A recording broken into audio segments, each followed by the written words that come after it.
Здравейте, прекрасни хора! Искам да ви попитам днес, чувствате ли се понякога, а може би голяма част от времето, като извънземно? Сякаш не сте от тази планета, сякаш не можете да разберете това колективно, мащабно мислене на хората. Не може да разберете защо действат така, защо правят така. Не може да се включите в това общото мислене, не можете да влезнете в това, което е прието за нормално.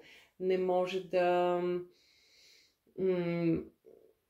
не могат да ви разберат дори хората понякога и това ви кара вие да се отдръпнете, да се затворите, да имате така една силно изявена интровертност, винаги да сте странният, нали, на масата, the weirdo on the table. Какво друго? Цялостно една трудност да съществувате в тези условия, в тази матрица, в начина, по който е структурирано всичко.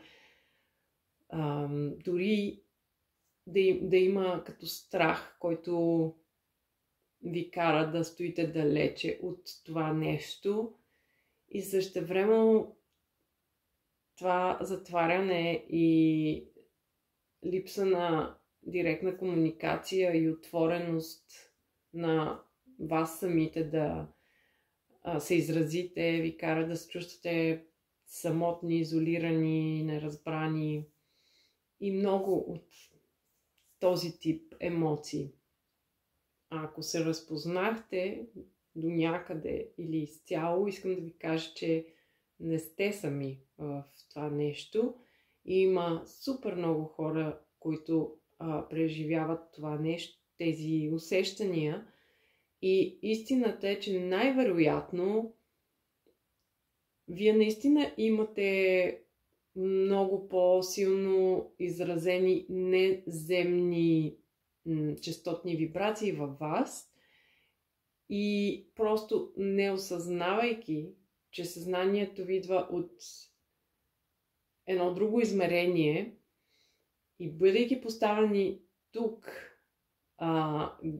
губейки паметта за предишното ви съществуване, сте малко като в какво е това, в какво се забърквам, защо съм тук, какъв е смисълът.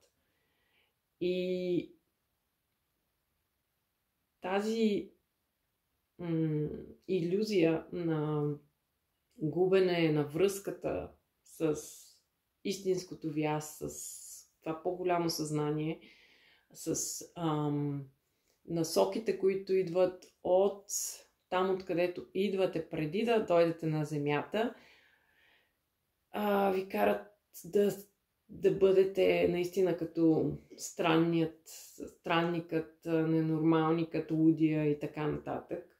А вие всъщност сте си съвсем в час. Не говоря за хора, които наистина нямат, нали, това събиране и осъзнаване на реалността. Говоря за хора, които са в нормално състояние, правят нещата, но вътрешното чувство е не мога да разбера защо е така, не мога да разбера защо мислят така хората, как могат да правят такива неща и така нататък. Абсолютно го казвам от личния ми опит от живота и дълго време моето чувство на съществуване беше точно това. И това, с което компенсирах тази липса на връзка с моята истинска реалност, моето реално изразяване, моята същност, беше чрез много пристрастяване към външни субстанции или неща. опитвайки се чрез тях да покрия или да притъпя това усещане за не мога да се потопя изцяло в тази реалност. Просто не е моята. За щастие имах това осъзнаване или откритие в себе си и опит, експириенс във връзката ми с друга раса извън земното човешко съзнание.